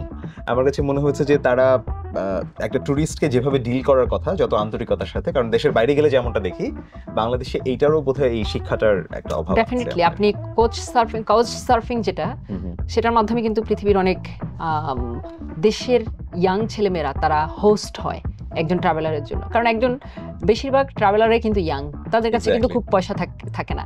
অনেক ট্রাভেলার আছে যারা 3 মাস কাজ করে কোনো একটা দেশে গিয়ে, তারপরে সেই পয়সাটা দিয়ে পরবর্তী দেশগুলো সে ট্রাভেল করে। তারপরে যেমন আমারও কিন্তু পয়সা ছিল না, আমি আমার বুদ্ধি খাটিয়ে খুব কম খরচে আমি ট্রাভেল করেছি। হ্যাঁ, আমি স্ট্রাগল করেছি, 16 ঘন্টা 17 ঘন্টা আমি কাজ করেছি, এবং সেই পয়সা জমিয়ে কিভাবে সড়ক পথে ট্রাভেল করা যায়, 10 দেশ, কখনো 12 দেশ, কখনো 7 দেশ বাই রোডে এভাবে আমি ট্রাভেল করেছি। এবং অনেক দেশের ছেলেমেয়েরা আমাকে হেল্প করেছে, তাদের বাসায় আমাকে কাউচ সার্ফিংয়ের যে ওয়েবসাইট, সেটার মাধ্যমে আমি তাদের সাথে কন্ট্যাক্ট করেছি, এবং তারা আমাকে থাকতে জায়গা দিয়েছে, যেখানে অনেক সময় আমার অনেক জায়গায় পয়সা দিতে হয়নি। এটা হচ্ছে তারা কোলাবোরেশন করছে একটা দেশের ছেলে মেয়ে যখন আসে তাদের দেশটাকে প্রমোট করার জন্য। অর্থাৎ আমি তাকে ভালো বলছি, তাদের দেশকে ভালো বলছি, তাদের দেশ দেখছি, এটাই তাদের আনন্দ যে দেশকে প্রমোট করছে। অনেক মানুষের বাসায় কিন্তু একটা রুম হয়তো ফাঁকা আছে, সে কিন্তু একটা গেস্টকে কিন্তু রাখতে পারে, একজন ট্রাভেলারকে। কিন্তু মেন হচ্ছে যে সেফটি ইজ ভেরি ইম্পর্টেন্ট, মানে দুজনের জন্য, দুপক্ষের জন্য। এটা মানে রেটিংটা থাকে আর কি, দুই পক্ষের রেটিং থাকে, রেটিং দেখেই কিন্তু তখন কাউচ সার্ফিং এর মাধ্যমে একজন আরেকজনের কাছে যায়। রাইট, মানে ইন্টারেস্টিং অ্যাপ কাউচ সার্ফিং। আপু, একটা জিনিস একটু জানতে চাই, আমি লিখেও রেখেছিলাম যে আপনি ট্রাভেলিং এর খরচটা কোত্থেকে পান। আমি কি এভাবে ধরে নিতে পারি যে আমরা অনেকেই, বা আমরা সাধারণ মানুষরা কষ্ট করি, টাকা উপার্জন করি, কিছু খরচ করি আর কিছু জমাই, এবং সেই জমিয়ে সম্পত্তি কিনি, আর আপনি হচ্ছে অভিজ্ঞতা অর্জন করেন সেই সঞ্চিত। আমার সম্পদ হচ্ছে আমার অভিজ্ঞতা পৃথিবী ভ্রমণের। আমি যা কিছু অর্জন করেছি পৃথিবী থেকে, পৃথিবীর পথে পথে বিভিন্ন পাহাড় পর্বত, মানুষের জনজীবন, এবং এই লাল সবুজের পতাকা নিয়ে যে আমি পৃথিবী ভ্রমণ করছি, পৃথিবীর অনেক অচেনা জনপদের মাঝে পাহাড়ে যে আমি লাল সবুজের পতাকা উড়াচ্ছি, এটাই আমার অর্জন। হ্যাঁ, এটাই আমার প্রাপ্তি জীবনের। কারণ হচ্ছে যে আমি মনে করি যে আমাদের জীবনটা আমরা ভ্রমণ করতে এসেছি পৃথিবীতে, সে জীবনটা কিন্তু একসময় চলে যাবে। আমি যদি কোনো কিছু জমিয়ে রাখি, বা কোনো অট্টালিকা, আমি প্রাসাদ, এটা আমার ফিলসফি যে আমি যদি কোনো প্রাসাদ করি, কিংবা আমি যদি কোনো প্রয়োজনের বাইরে যদি আমি কিছু করি, সেটা কিন্তু আমার থাকবে না। আমার অভিজ্ঞতা অর্জনটাই কিন্তু আমার সাথে থাকবে, এবং সেটাই হবে সবচেয়ে বড় শিক্ষা, যে পৃথিবী ঘুরে ঘুরে দেখা। এটাই আমার কাছে মনে হয় যে সবচেয়ে বড় অর্জন আমার। ওয়ান্ডারফুল। আপু, আপনার এতগুলো দেশ ঘুরে, এত মানুষের সাথে পরিচিত হয়ে, আমি যদি প্রশ্নটা এইভাবে করি যে সুখী হইতে কত টাকা লাগে, এই উত্তরটাকে আপনি কিভাবে, মানে এই প্রশ্নটাকে আপনি কিভাবে অ্যাড্রেস করবেন? আসলে এটা সুখটা হচ্ছে সম্পূর্ণই একটা ভিন্ন ব্যাপার। অনেক মানুষের পৃথিবীতে অনেক টাকা আছে, আদৌ কি তারা মনের ভেতরে সুখী এখন? বা অনেক মানুষের কোনো টাকা নাই, তারা কতটা সুখী? তো সুখটা এক একজনের কাছে এক একভাবে ধরা দেয়। হ্যাঁ, যেমন আমার সুখ হচ্ছে আমি যখন পৃথিবীর কোনো একটা নতুন দেশে পা রাখি, সেটা আমার কাছে মনে হচ্ছে এর থেকে বড় সুখ কিন্তু আমার নেই। আবার হয়তো অনেকের কাছে সুখ আছে যে সে একটা লাক্সারি একটা গাড়ি কিনলো, একটা দেখা যাচ্ছে যে সে একটা রোলেক্স ঘড়ি কিনলো, বা কোনো একটা মেয়ে এসে একটা স্বর্ণের গহনা কিনলো, সেটা তার কাছে এক একজনকে সুখ এক একভাবে দেয়। তো সুখের ডেফিনেশন কিন্তু ডিফারেন্ট। আর যদি আপনি বলেন যে টাকা থেকেও কিন্তু অনেক মানুষ সুখী না মানসিকভাবে, আবার অনেকে দেখা যায় টাকা নেই কিন্তু তার মাঝে তার অনেক ফ্রেন্ডস আছে, তার আশেপাশে ভালোবাসা আছে। সো এটা ডিফারেন্ট সংজ্ঞা, টাকা দিয়ে কিন্তু সংজ্ঞায়িত করা যাবে না। Absolutely, absolutely. আপু, আমি দুইটা দেশ সম্পর্কে আপনার কাছে জানতে চাবো। এভাবে প্রশ্নটা শুরু করি। আপনি আফগানিস্তানে গিয়েছেন। আফগানিস্তানের সম্পর্কে আমরা তালেবান যখন সরকার গঠন করলো তারপর থেকে আসলে ওয়ার্ল্ড মিডিয়াতে ওভাবে আসে না, আসার সুযোগটা থাকে না, ফর অবভিয়াস রিজনস। আপনি যেহেতু নিজে গিয়েছেন, আপনি এই এখনকার মানে তালেবান সরকারের যেভাবে দেশ চালাচ্ছে এই ব্যাপারটা কিভাবে আপনি মূল্যায়ন করবেন, এবং ওখানকার সাধারণ মানুষ সম্পর্কে আপনার? আমি গত বছর ঠিক এই সময়টাতে, রমাদানের সময়টাতে আমি আফগানিস্তানে আমি গিয়েছি। কারণ আমি ভেবেছি যে মুসলিম যে কান্ট্রিগুলো যেমন পাকিস্তান, আফগানিস্তান, সিরিয়া, এই কান্ট্রিগুলো আমি গত বছর রমাদানে করেছি। এটা যেহেতু কিছুটা সেন্সিটিভ, সে কারণে আমি করেছি। এবং তালেবানটা কিন্তু খুবই ওয়েলকামিং। যখন আমি গিয়েছি আমি তাদেরকে ব্যাখ্যা করেছি, আমাকে জিজ্ঞেস করেছি, আমাকে কয়েকটা কোশ্চেন তারা করেছে। তার মধ্যে একটা ছিল যে তুমি প্রথমে বলছে যে আর ইউ মুসলিম, ইমিগ্রেশনের কথা, ইমিগ্রেশন ভিসা নেওয়ার জন্য না, ভিসা যখন আমি নিতে গেছি পাকিস্তানের পেশোয়ারে আমি ভিসা নিয়েছি। তারপর তারা আমাকে বললো যে তুমি কেন ভ্রমণ করতে যাবা, তখন আমি আমার মিডিয়া কভারেজ সেগুলো দেখাইছি যে দেখো আমি তো পুরো পৃথিবী ভ্রমণ করি। তারপরে আমাকে জিজ্ঞেস করছে তুমি কতদিন থাকবা, এই ধরনের কিছু কোশ্চেন করার পরে আমি তাদের প্রতিটা প্রশ্নের উত্তর খুব ভালোভাবে আমি দিতে পেরেছি। তারা বুঝছে যে আমি আসলে একজন রিয়েল ট্রাভেলার। তখন তারা আমাকে ভিসা দিয়ে দিয়েছে এবং তারা আমাকে লিখেও দিয়েছে যে আমি এখান থেকে কিভাবে বর্ডার যাব। আমি তো বাই রোডে গিয়েছি আফগানিস্তান, যেটা খুবই চ্যালেঞ্জিং ছিল, এতটা সহজ ছিল না। পাকিস্তান এই যে খাইবার পাসের কিছু অংশ পাকিস্তানের সাইডে পড়েছে, এবং যেখানে কিছুটা বম্বিং এরিয়া আছে, আগে সবসময় বম্বিং হতো ওখানে, যেটা বলে লুন্ডিকোতল থেকে শুরু করে একদম বর্ডার পর্যন্ত, বর্ডার ক্রস করে তারপর আফগানিস্তান বর্ডার, দেন আফগানিস্তান আমাকে পা রাখতে হবে। এবং ওই বর্ডারটা কিন্তু অনেক ধরনের ক্রাইসিস ছিল, আগে নানা ধরনের প্রবলেম ছিল, কিন্তু আমি সেগুলোতে আমি সাহস করে আমি গিয়েছি এবং আল্লাহর নাম পড়ে আমি কিন্তু গিয়েছি, এবং সবাই কিন্তু আমাকে হেল্প করেছে ওখানে। তো তালেবানরা যখন আমি পাকিস্তানে যে ইন্টেলিজেন্স গ্রুপ ছিল তারা আমাকে অনেক কোশ্চেন করছে। পরে যখন আমি কোশ্চেন আনসার দিয়েছি তারপর তারা হাসি মুখে আমার নাম্বার নিয়েছে, আমার সাথে বন্ধুত্ব করতে চেয়েছে এবং খুব ভালো বিহেভ করেছে। আফগানিস্তানে আমি যখন ওখানে গিয়েছি, আফগানিস্তান যাওয়ার পরে তালেবানরা আমার দিকে তাকিয়ে বললো যে তুমি বোরকা পরে এসেছো, আমরা খুব খুশি। মানে প্রথম প্রশ্নটাই তারা দেখে আমাকে বললো যে ইউ আর ওয়েলকাম। তারপরে আমার বিচারি সব কিছু তারা সিলটিল মারলো। তারপর বললো যে তোমার সাথে কেউ আছে, কোনো গাইড আছে তোমাকে রিসিভ করবে এখান থেকে? তো আমি বললাম যে একজন গাইড আছে, বাট আমার তো ফোন চার্জ নাই এবং আমার সিম নিতে হবে, তারপর আমি করবো। তো পিছনে দেখলাম যে একটা ফ্যামিলি দাঁড়িয়ে আছে আমার পিছনে। যখন আমি বর্ডার ওই ইমিগ্রেশন ক্রস করে আমি বর্ডারের কিছু অংশ আছে সেটা আমাকে পার হতে হয়, এবং একটা ছোট্ট একটা গলির মতো আছে, সেই গলিটা আমাকে ক্রস করে আমি যখন একদম মূল যে ল্যান্ডে জিরো যে পয়েন্ট আছে, জিরো পয়েন্ট থেকে আমি মূল ল্যান্ডে যখন আমি দাঁড়ালাম, তখন দেখলাম যে অনেকগুলো বাচ্চা এসে আমাকে ঘিরে ধরলো। এবং পিছন থেকে আমি দেখলাম যে ওই যে ভদ্রলোকটাকে আমি দেখেছি, সে ভদ্রলোক দৌড়ে আসলো এবং তার দুই বাচ্চা এসে বললো যে ওরা কিন্তু তোমার থেকে টাকা পয়সা সব নিয়ে যাবে, তোমার ব্যাগ ট্যাগ সব কিডন্যাপ করে তোমাকে নিয়ে যাবে, তুমি তাতে আমাদের গাড়িতে আসো। তো বললো যে আমি পাকিস্তান থেকে আফগানিস্তান যাচ্ছি, আমার বাড়ি আফগানিস্তান, আমি আফগানিস্তানের ক্রিকেট বোর্ডের যে ম্যানেজার তার ভাই, তুমি নিশ্চিন্তে আমার সাথে আসতে পারো। এবং তখন আমি দেখলাম যে তার দুই বাচ্চা আসছে এবং তার ওয়াইফ। আমি গাড়িতে গিয়ে তাদের সাথে বসলাম। তখন সে বললো যে আমি পাকিস্তানে গেছি আমার বাচ্চাদেরকে নিয়ে, কারণ যখন তালেবান এরা আসলো তখন কিন্তু বাচ্চাদের পড়াশোনা বন্ধ করে দিল। বাচ্চাদের ক্লাস 7 পর্যন্ত তারা পড়তে পারবে, 7-এর পরে আর তারা পড়াশোনা করতে পারবে না। তো যাই হোক, আমি জালালাবাদ পর্যন্ত আমি গেলাম তাদের সাথে। জালালাবাদ যখন আসার পর উনি আমাকে ইনভাইট করলো যে আমাদের বাসা আজকে তুমি থেকে যাও, কারণ এখন রাত হয়ে যাবে। এই খাইবার পাসের যে অংশটা, যেটা কাবুল পর্যন্ত গিয়েছি। এটার পাশে একটা রিভার গেছে এবং অনেক হাই মাউন্টেন, এটার যে ছোট্ট একটা রাস্তা পাহাড়ের কোল দিয়ে, এবং এই রাস্তা কিন্তু প্রায় দিনে 10-12টা অ্যাক্সিডেন্ট হয় এখানে। সো এখন সন্ধ্যা হয়ে গেছে, তুমি কালকে যেও। তখন আমি তাদের সাথে চলে গেলাম। যাওয়ার পর দেখলাম যে তাদের যে বাড়ি, এটা এলাহি কাণ্ড, মানে বিশাল বড় লন এবং সামনে অনেক জায়গা নিয়ে তাদের ওখানে এরিয়ার ভিতরে 2টা বাড়ি, এবং তাদের বাবা ইঞ্জিনিয়ার, তার মা টিচার, কলেজের প্রফেসর, এবং ফ্যামিলির মধ্যে 3জন ডাক্তার, হ্যাঁ, ছেলের বউ, এবং তারা আমাকে সবাই চলে আসলো গেটের মধ্যে আমাকে রিসিভ করার জন্য। তা ফোন দিল, এবং তারা যে এত ভালো আফগানিরা যে আসলে ওখানে না গেলে বোঝা যাবে না। তারা আমাদের মতোই অতিথিপরায়ণ, এবং তাদের মামা খালা যারা রিলেটিভস আছে তারাও চলে এসেছে আমার সাথে দেখা করার জন্য, এবং বিশাল বড় ইফতার পার্টি ইফতার করলো তারা কার্পেটের মধ্যে বসে, লম্বা করে 2 পাশে 2 ছেলের এক পাশে মেয়ের এক পাশে বসে তারা একসাথে সবাই মিলে ইফতার মানে আয়োজন করলো সেখানে। বাসা মানে সবাই ওখানে কিন্তু বেশিরভাগই জয়েন্ট ফ্যামিলি, যৌথ ফ্যামিলিতে তারা বসবাস করে, এবং সেখানে আমার খুবই ভালো সময় কেটেছে। আমি 2 রাত ছিলাম তাদের সাথে, এবং তারা আমাকে কাবুল পর্যন্ত পৌঁছে দিয়েছে। তাদের মধ্যে ওই 2 দিনে তাদের ফ্যামিলির যত মেয়েরা আছে সেখানে 2জন, একজন ডাক্তারের সাথে আমার দেখা হয়নি, 2জন ডাক্তারের সাথে দেখা হয়েছে। তো 2জনই আমাকে বলেছে, 2টাই মেয়ে, বলেছে যে সে 4th ইয়ার যখন উঠেছে তখনই কিন্তু তালেবান চলে আসছে এবং তার পড়া বন্ধ হয়ে গেছে। তখন সে পাকিস্তানে চলে গেছে করাচিতে পড়াশোনা করার জন্য। আরেকজন যেতে পারে নাই।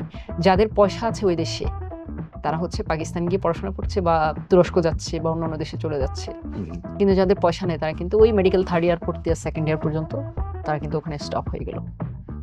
আর তখন তারা আমাকে রিকোয়েস্ট করলো যে তুমি কি বাংলাদেশের সরকারের সাথে একটা লিয়াজু করতে পারো, বাংলাদেশ গভর্নমেন্টের সাথে, যে আমাদেরকে নিয়ে যাওয়ার জন্য। আমরা যদি ওখানে যে পড়াশোনা করতে পারি 1টা বছর, তাহলে তাদের অনেক ফ্রেন্ডস আছে ওখানে, তারা আসতে চায়, পড়াশোনা করতে চায়। এবং ইভেন ওখানকার যে ছেলেরা তারাও কিন্তু এটার মানে পক্ষে না। সবাই একদম মানে সিভিল সোসাইটি যারা আছে যে মেয়েদেরকে পড়তে দিতে হবে এটা তারা চায়। কারণ যখন একটা ক্লাস 7 পর্যন্ত পড়ার পরে এরপর আর সে পড়তে পারছে না, তাহলে কিন্তু তাকে কিন্তু আন্ডার এজে 13 বছর 14 বছরে কিন্তু তাকে বিয়ে করে ফেলতে হচ্ছে। তখন হয় কি করবে সে? বাবা মা হচ্ছে দেখা যাচ্ছে একটা ছেলে খুঁজে তাকে বিয়ে দেয়, তখন তাদের বাচ্চা হলে অনেক মেয়েরা হয়তো মারা যায়, বা তাদের আন্ডার এজে বাচ্চা হচ্ছে, আন্ডার এজে বিয়ে হচ্ছে। এই যে সোসাইটাল যে প্রবলেমগুলো, এটা কিন্তু রেজ হচ্ছে এখন। হ্যাঁ, এবং তারা এখনো বিশ্বাস করে যে কোনো একটা সময় হয়তো তালেবানরা তাদের এই সিস্টেমকে চেঞ্জ করবে, যে পড়াশোনাটা করবে।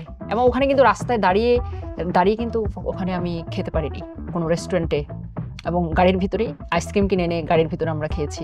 তারা আমাকে ঘুরাইতে নিয়ে গেছে কিন্তু গাড়ির ভিতরেই ছিলাম। তারপরে রাস্তায় দাঁড়িয়ে জালালাবাদের যে ছবি তোলা সেটা পারিনি। এটা করেছি একদম গ্রামের দিকে, যেখানে মানুষজন খুব একটা ছিল না, হয়তো পাহাড়ের কোনো কোলে বা গ্রামে। এবং যখন কাবুলে যখন গেছি, যেখানে গিয়েছি সেখানে পিছন থেকে কোথা থেকে যেন একটা গাড়ি চলে আসছে, মনে হচ্ছে পাহারা দিয়ে রাখছে এরকম। এবং তালেবান যারা আর্মিরা ছিল তারা প্রতিটা মানে 2 কিলোমিটার গেলেই একটা চেকপোস্ট, এবং সেখানে অনেক তালেবান আর্মিরা সেখানে আছে। এবং সেখানে আমাকে কথা খুব একটা বলতে হয়নি, যারা ড্রাইভার বা গাইড ছিল তারা কথা বলেছে। ওখানে যাওয়ার পরে একই আর কি 2-1 জায়গায় আমাকে কথা বলতে হয়েছে, এবং সম্পূর্ণই বোরকা পরিহিত। এবং তারা কিন্তু কোনো কিছু আমাকে ডিস্টার্ব করা বা কিন্তু এক জায়গায় শুধু আমার পরিচয় গোপন করেছে আমার গাইডেরা, যে সে আমাদের কাজিন, ছোটবেলায় সে চলে গেছে ইউরোপে, এখন সে বড় হওয়ার পর আসছে, জাস্ট এটা দেখার জন্য এসেছে পাহাড়ের বিভিন্ন জায়গায় যখন আমি গিয়েছি ছবি তোলার জন্য বা ভিডিও করার জন্য। কারণ তারা এখনো ভয় আছে যে শক্তি এসে তাদের দেশে কোনো ধরনের আক্রমণ করছে কিনা। অফকোর্স, কারণ আফগানিস্তানে আসলে আমাদের জন্মের পর থেকে যুদ্ধ লেগেই আছে। কিন্তু আফগানি প্রকৃতি খুবই অসাধারণ। এবং শুধু এই যে আফগানিস্তানে জালালাবাদ, কাবুল বা আশেপাশের যে প্লেসগুলো, সেগুলো যে আমি এই সময় ঘুরেছি তা নয়। এর আগেও আমি যখন তাজিকিস্তান ঘুরেছি তখন প্রায় 1000 কিলোমিটার সড়ক পথে আমি আফগানিস্তানকে আমি দেখেছি। সেটা বাদাখশান মানে যেটা তাজিকের একটা রিভার আছে, পাঞ্চ রিভার, এবং তাজিকিস্তানের যে পামির মালভূমি আছে ওখানে প্রায় 1000 কিলোমিটার পর্যন্ত আমি দুশানবে থেকে আমি গিয়েছি পামির মালভূমি পর্যন্ত। পামির মালভূমির পরে পর্যন্ত আমি গিয়েছি। এবং যেতে যেতে পাঞ্চ নদীর এক পাশে তাজিকিস্তান, আরেক পাশে পড়েছে আফগানিস্তান, এবং তাজিকিস্তান দিয়ে যেই সাইড দিয়ে গাড়িগুলো যায় সেখান থেকে খুবই ছোট রাস্তা, একদম পাহাড়ের ন্যারো পাহাড়, এখানকার পাহাড় ওরা নিচ্ছে, ওরা ওদের সীমানায় পড়েছে, ওখানকার পাহাড়ে এসে এখানে মিশেছে। পাহাড়গুলো যখন ক্রস হয়ে গেছে তখন অর্ধেক পাহাড় ওই পাড়ে গেছে, অর্ধেক পাহাড়, এবং কিছু কিছু জায়গা আছে যেখানে হয়তো একটা জাস্ট একটা ছোট্ট একটা ব্রিজের মতো আছে, একটা সাঁকো আছে, সেই সাঁকোর এই পাড় থেকে লোকজন ওই পাড়ে কথা বলে। একই গ্রামের নাম বাদাকশান, এবং বাদাকশানের অর্ধেক গ্রাম তারা শেয়ার করছে, অর্ধেক গ্রাম তারা শেয়ার করছে। এই পাড় থেকে ওই পাড়ে মানুষ কথা বলছে, এবং বাচ্চারা যে খেলাধুলা করছে ওই পাড়ে সবকিছু দেখা যাচ্ছে আফগানের যে মাউন্টেনের কাছে, এবং ওই অংশটা সবচেয়ে বিউটিফুল পুরা আফগানিস্তানের, এবং অসাধারণ। ওয়ান্ডারফুল। আপু, ল্যাঙ্গুয়েজ কখনো একটা ব্যারিয়ার হয়ে যায় কিনা আপনার জন্য? এই যে এত দেশে ঘুরলেন, নিশ্চয়ই এতগুলো ভাষা আপনি জানেন না। জি, কতগুলো ভাষা জানেন, এটা একটা প্রশ্ন থাকবে। আর হচ্ছে এই ল্যাঙ্গুয়েজ ব্যারিয়ারটা কিভাবে মোকাবেলা করেন? অ্যাকচুয়ালি পৃথিবীতে ল্যাঙ্গুয়েজটা কোনো বাধা নয়, কোনো কিছুই কোনো বাধা নয়। যখন মানুষ স্বপ্ন দেখে সে স্বপ্নের পথে আগায়। নানা ধরনের নানা ভাষা আছে, কিন্তু তার মধ্যে একটা ভাষা আছে, সেটা হচ্ছে বডি ল্যাঙ্গুয়েজ, সেটা হচ্ছে common human language. Okay. And common human ল্যাঙ্গুয়েজের মধ্যে আপনি স্মাইল দিয়ে কথা বলতে পারেন, কমন হিউম্যান ল্যাঙ্গুয়েজের মধ্যে আপনি ইশারা ইঙ্গিতে কথা বলতে পারেন, তখন কিন্তু কোনো অসুবিধা হয় না। এবং দু একবার অসুবিধা হলো, সেটাকে ওভারকাম করা গেছে। যেমন আফ্রিকাতে যখন গেছি, অনেক দুর্গম জায়গায় আমাকে আটকা পড়েছি আমি, সেখানে আমি অনেক সময় খেতে পারিনি। তারপর দক্ষিণ আমেরিকার মধ্যে ব্রাজিলের কিছু কিছু জায়গায় পর্তুগিজ ল্যাঙ্গুয়েজে কথা বলতে পারিনি, সেখানে দুর্গম জায়গাগুলোর মধ্যে প্রবলেম হয়েছে, সেখানে খাওয়ার অসুবিধা হয়েছে, কিন্তু পরক্ষণে কোনো না কোনোভাবে সেটা আবার রিকভার করেছি। ইশারা ইঙ্গিতে কথা বলে। আর আমি যখন টানা জোন ওয়াইজ আমি ট্রাভেল করি, যেমন আমি ব্রোকেন কিছু ফ্রেঞ্চ আমি শিখে ফেলেছি ওই সময়টাতে, যখন পশ্চিম আফ্রিকা ট্রাভেল করেছি 15 দেশ, যখন 1 মাস আমি টানা ট্রাভেল করেছি, তখন আমি বুঝতাম তারা কি বলে, বোঝা যায়, বলার থেকে বোঝা যায় বেশি। সো সেটা বুঝে আমি তখন তাকে আনসার করতাম। এমনি আপনি কতগুলো ভাষা পারেন? আমি অ্যাকচুয়ালি বাংলা, ইংরেজি, like Swedish and broken French কিছুটা আমি বুঝি আর কি, স্প্যানিশও কিছুটা বুঝি, আর বাকিটা হচ্ছে সাইন ল্যাঙ্গুয়েজ। হ্যাঁ, সাইন ল্যাঙ্গুয়েজ। That's wonderful. আপা, কখনো ফিলিস্তিনে যাওয়ার সুযোগ হয়েছে? হ্যাঁ, আমি গিয়েছি। ইসরায়েল ফিলিস্তিন দুই দেশে আমি একই সাথে গিয়েছি। আমি একটু জানতে চাইবো ফিলিস্তিনের গল্পটা। ফিলিস্তিনের খাবার খুবই মজার, মানে পৃথিবীর অনেক দেশের খাবার মজা, তার মধ্যে ফিলিস্তিনের খাবার খুবই মজা, আমার কাছে খুবই ভালো লেগেছে। ওখানে ডিম পোড়া দিয়ে খায়, তারপর ওখানকার যে রাইস, সেটার উপর এক ধরনের বাদাম এবং কিশমিশ দেওয়া থাকে। নর্মাল রাইসের মধ্যে একটা কালার থাকে, জাফরান কালার থাকে একটা। সো এত অসাধারণ রাইস আমি পৃথিবীর কোথাও খাইনি, যেটা ফিলিস্তিনে আমি খেয়েছি। ওখানকার মানুষ রাস্তা দিয়ে হাঁটলেই কথা বলবে, এবং আমাকে বলেছে যে তুমি খুব ব্রেভ হার্ট, তুমি আমাদের দেশে এসেছো এই যুদ্ধে, তারপরে এই সমস্যার মাঝেও যে তুমি এসেছো। আমি যেদিন গিয়েছি ফিলিস্তিনে ইসরায়েল থেকে, সেদিন 6 জন ফিলিস্তিনকে মেরে ফেলেছে। নাবলুস নামে একটা শহর আছে সেখানে, এবং সেখানে কারফিউ হয়েছে। আমি হঠাৎ করে যখন রাস্তা দিয়ে হাঁটছি, আমি দেখছি যে দোকান সব বন্ধ। দোকান মানে তাদের দোকান কিন্তু বিশাল বড় বড় লোহার গেট, ওটা কিন্তু বোঝা যায় না, গুহার মতো তাদের সব ঘর বাড়ি, দোকান, ছোট কোনো জানালাও নেই আশেপাশে, একদম সব মানে ইটের দেওয়ালের ভিতরে হয়তো বিশাল বড় করে একটা লোহার গেট, মানে বাইরের থেকে বোঝা যাবে না ভিতরে কে আছে বা কে নেই সেটা। এবং সেখানে রিফিউজি যে ক্যাম্পগুলো আছে, রিফিউজি ক্যাম্পের মধ্যে সেটাই আমার কাছে সবচেয়ে খারাপ লেগেছে, যে রিফিউজি ক্যাম্পগুলোর মধ্যে সেখানে কোনো দরজা জানালা নেই, ছোট ছোট কিছু মানে জানালার মতো ছোট্ট কিছু আছে, সেটা দিয়ে বাচ্চারা বের হয় আবার ঢুকে। তো অনেক সময় খাবারও খেতে পারে না ওরা ওই জায়গাগুলোর মধ্যে, রিফিউজি ক্যাম্পের মধ্যে।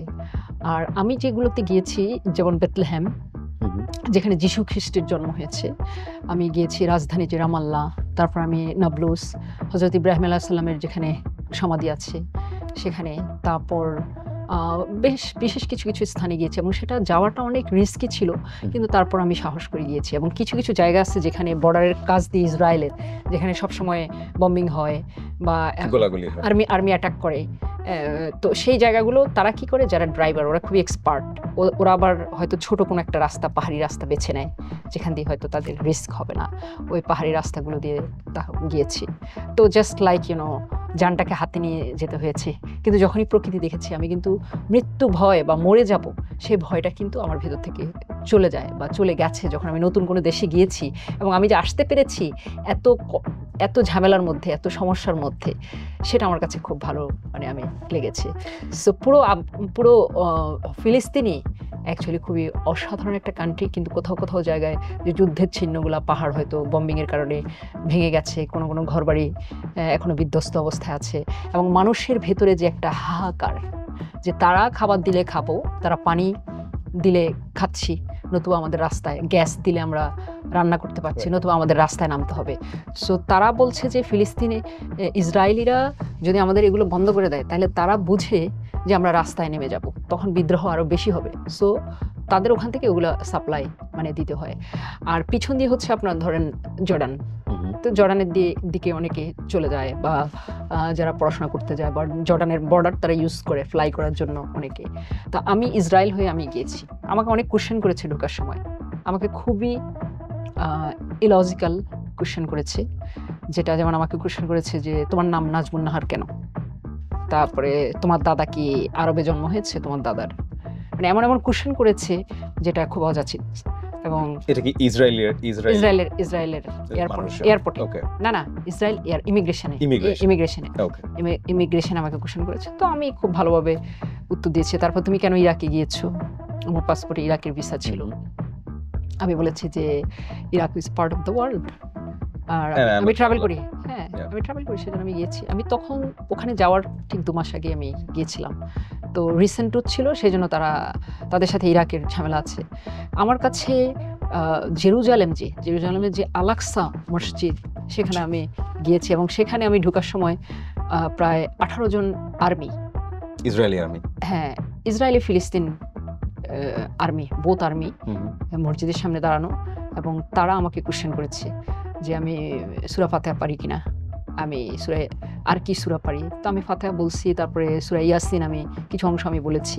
তখন আমাকে ছেড়েছে তারা যে ভিতরে যাওয়ার জন্য, যে ওটা রেস্ট্রিক্টেড করে রেখেছে আর কি। আল-আকসার ভিতরে যখন আমি গেছি, তখন আমি ফিল করেছি যে সেই শত শত বছর আগে হযরত মুহাম্মদ সাল্লাল্লাহু আলাইহি সাল্লামের যে চিহ্ন বোরাকে করে যে উর্ধ্বাকাশনে গিয়েছেন, সেটা আমি ফিল করেছি ওখানে যাওয়ার পরে। এবং ওখানে গেলে একটা স্পিরিচুয়াল একটা কানেকশন আপনি ভেতর থেকে পাবেন।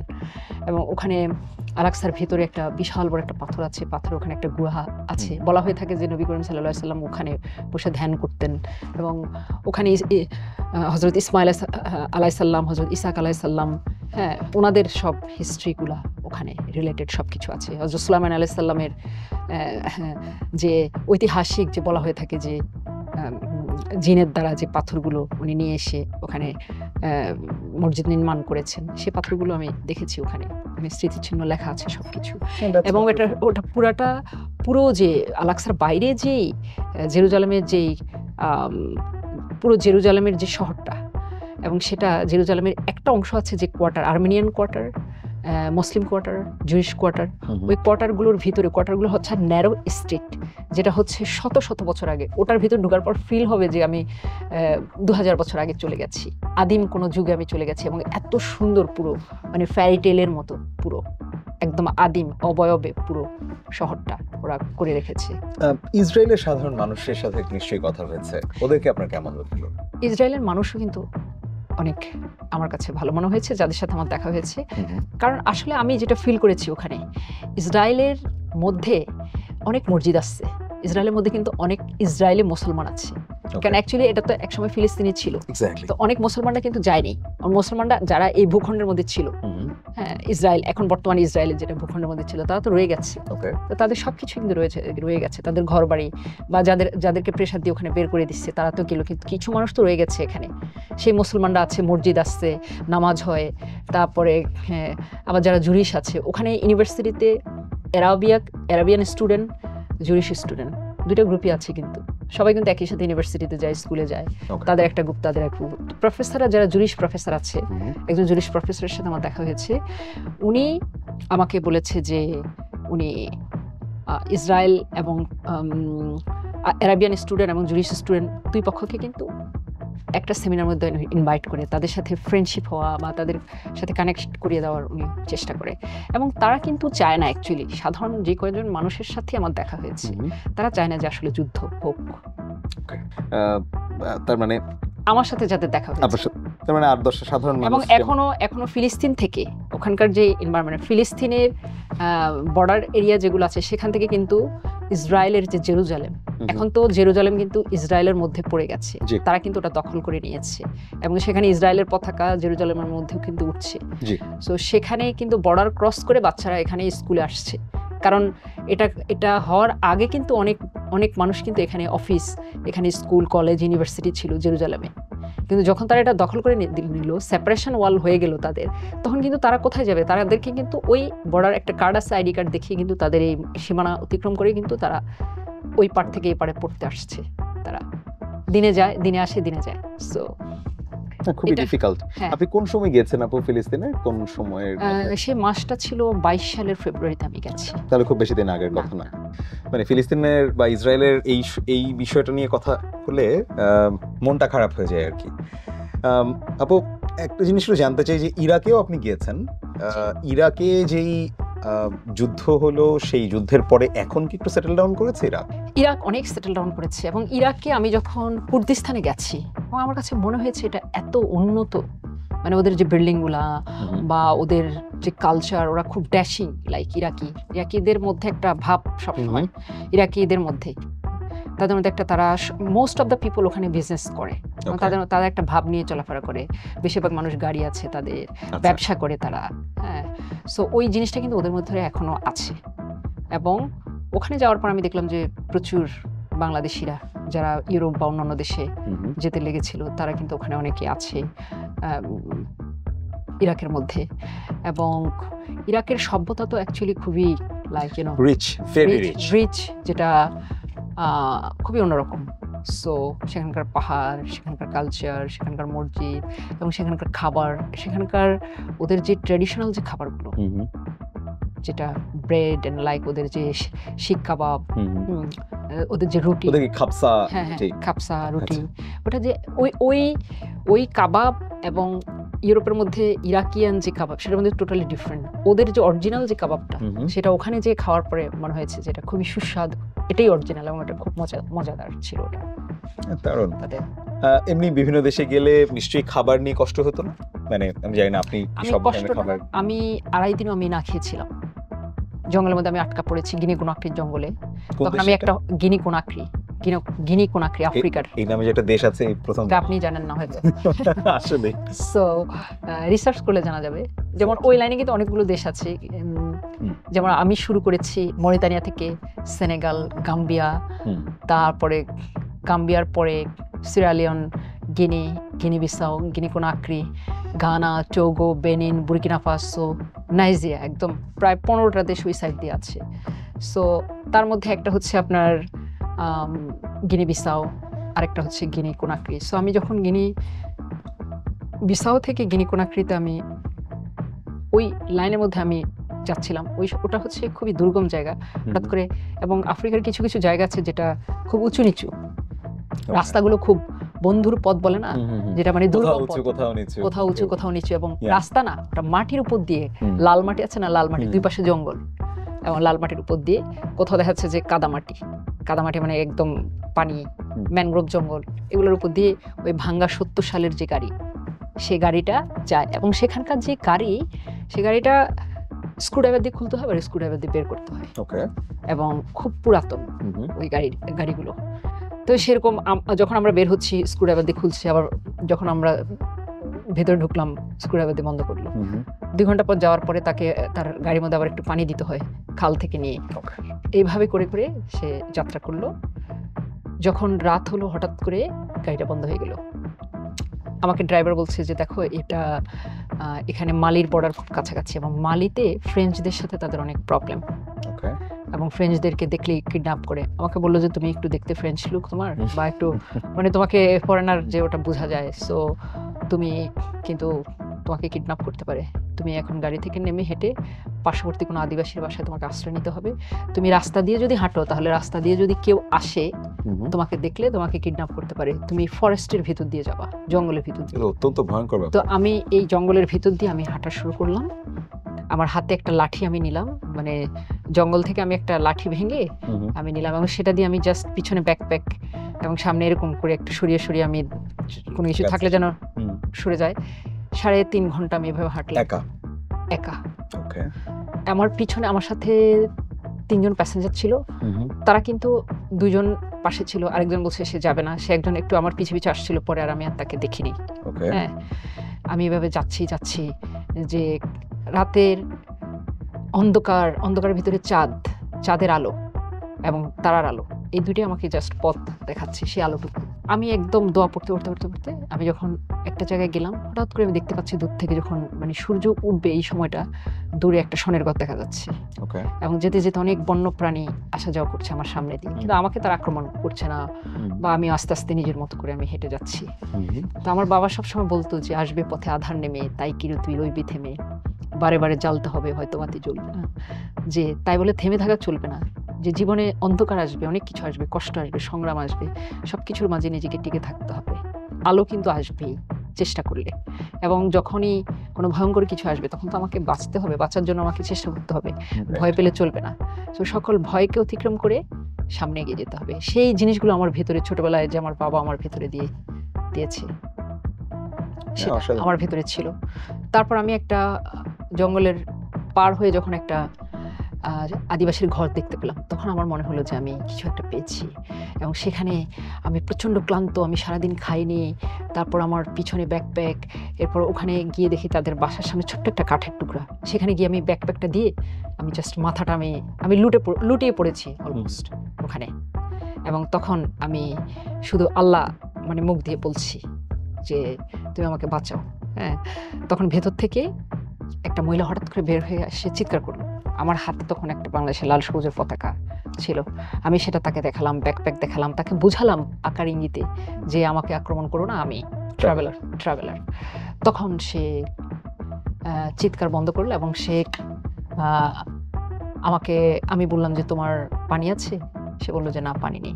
তখন আমি বললাম তোমার গাছে একটা হোয়াইট অরেঞ্জ আছে, আমি কি ওটা খেতে পারি? তখন সে বললো ঠিক আছে। তখন ওই হোয়াইট অরেঞ্জটা আমাকে দিল, এবং সেটা ছিল আমার জীবনে খাওয়ার সুস্বাদু খাবার, কারণ অলমোস্ট 2 days আমি কোনো খাবার আমার পাইনি আমি। এবং সেখানে এই ধরনের অসংখ্য দুর্ঘটনার মাঝে কিন্তু পৃথিবী যে এত অপূর্ব, প্রত্যেকটা দুর্ঘটনা থেকে মানে প্রত্যেকটা চ্যালেঞ্জ থেকে, অ্যাকচুয়ালি দুর্ঘটনা বলবো না, প্রত্যেকটা ঘটনা মানে চ্যালেঞ্জিং ঘটনা থেকে, রোমাঞ্চকর ঘটনা থেকে আমার ভালো কিছুর জন্ম হয়েছে, মানুষের সাথে পরিচয় হয়েছে, দেখা হয়েছে, যে পৃথিবীকে আমি দেখেছি, ডিফারেন্ট যে জাতি, ডিফারেন্ট মানুষ, ডিফারেন্ট টাইপের যে গাছপালা। আফ্রিকাতে এমন সুন্দর সুন্দর গাছ আছে যেটার গুড়ি মানে বিশাল বড় ছড়ানো। আমি সেনেগালে দেখেছি রোসো রিভার, যেটা পুরাটাই গোলাপি কালারের, রোসো রিভার। তারপরে আমি আফ্রিকাতে নামিবিয়াতে আমি দেখেছি খুবই অপূর্ব সুন্দর, নামিবিয়া কিন্তু খুবই সুন্দর, এবং নামিবিয়া দেখেছি ডেজার্ট গিয়ে মিশেছে পানির মধ্যে, ব্লু ওয়াটার, সেই পানি যেটা আটলান্টিক কিছু অংশ যেখানে ব্লু কালার ওয়াটার, সেটা গিয়ে মিশেছে, সেখানে সে ফ্লামিঙ্গোজ এসে বসছে, এবং 2 ডেজার্টের ভ্যালির মধ্যখানে চৌচির হয়ে যাওয়া একখণ্ড মানে বিরান ভূমির মতো আছে এক টুকরো, সেই বিরান ভূমি একদম পুরা চৌচির হয়ে গেছে ফেটে, এবং সেই যে ফেটে গেছে মাটিটা, সেটাও একটা মানে আর্টের মতো ক্রিয়েট হয়েছে, এবং সেই আর্টকৃত সেই জায়গার মধ্যে সেখানে কিছু পিলারের মতো কিছু গাছ আছে প্রাকৃতিক, সেই গাছের উপরে ছোট্ট 2টা জাস্ট ডালের মতো আছে একদম উপরে, বিশাল লম্বা গাছ, এবং সেখানে অনেকগুলো গাছ, এবং সেটার মধ্যখান দিয়ে যখন চাঁদটা উঠেছে সেখানে ক্যাম্পিং করেছিলাম, এবং সেটা ছিল অসাধারণ অনুভূতি, যে এই দুর্গম জায়গায় যদি না যেতে পারতাম, পৃথিবী ভ্রমণ যদি না করতাম, তাহলে কিন্তু এত সুন্দর প্রকৃতিকে এত কাছ থেকে দেখা যেত না।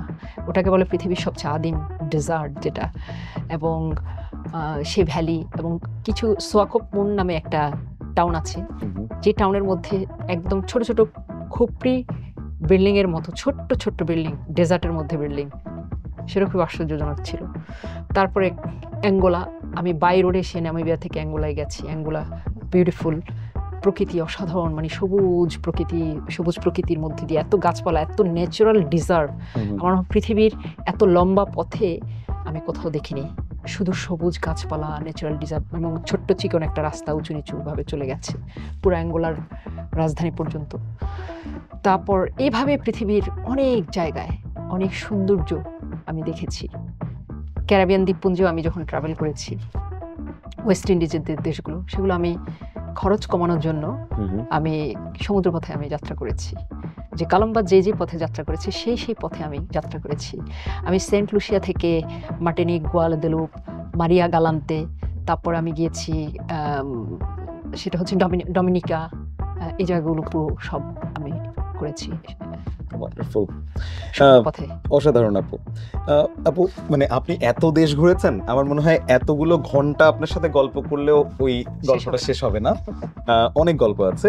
আমি যদি এই পর্যায়ে একটু শেষ করি আমাদের আজকের পডকাস্টটা, আমি একটু এভাবে জানতে চাই আপনার কাছ থেকে যে এখনকার যারা বাংলাদেশের একটা সাধারণ মানুষ, ছেলে মেয়ে নির্বিশেষে, তাদের জন্য আপনার কোনো পরামর্শ আছে কিনা? এই এত দেশের এত মানুষ, এত রকম সংস্কৃতি আপনি দেখলেন, দেখার পরে তাদের জন্য কোনো রকম বিষয় বলবেন কিনা? কারণ আমরা এখন বেশিরভাগই এতগুলো দেশ সম্পর্কে জানি যতটুকুই ইউটিউবে জানি বা ভিডিও দেখে জানি, আপনি তো নিজের চোখে দেখেছেন, কি পরামর্শ দিবেন? সকল চ্যালেঞ্জ মোকাবেলা করে স্বপ্নের পথে যে এগিয়ে যেতে পারবে সেই সফল হবে। পৃথিবী ভ্রমণ করার জন্য অনেক বড় স্বপ্ন দেখতে হবে, তার পাশাপাশি পরিশ্রম করতে হবে, পরিশ্রম করে উপার্জন করে, এবং খুব কম খরচে ট্রাভেল করার জন্য সড়ক পথে ট্রাভেল করতে হবে, 10 কিলোর ব্যাকপ্যাক নিয়ে যেতে হবে, পৃথিবী সম্পর্কে অধ্যয়ন করতে হবে, ম্যাপ সম্পর্কে আইডিয়া থাকতে হবে, তবেই কিন্তু পৃথিবী ভ্রমণ করা সহজ হবে। থ্যাংক ইউ সো মাচ আপু আমাদেরকে সময় দেওয়ার জন্য। আপনাকে অসংখ্য ধন্যবাদ। Thank you.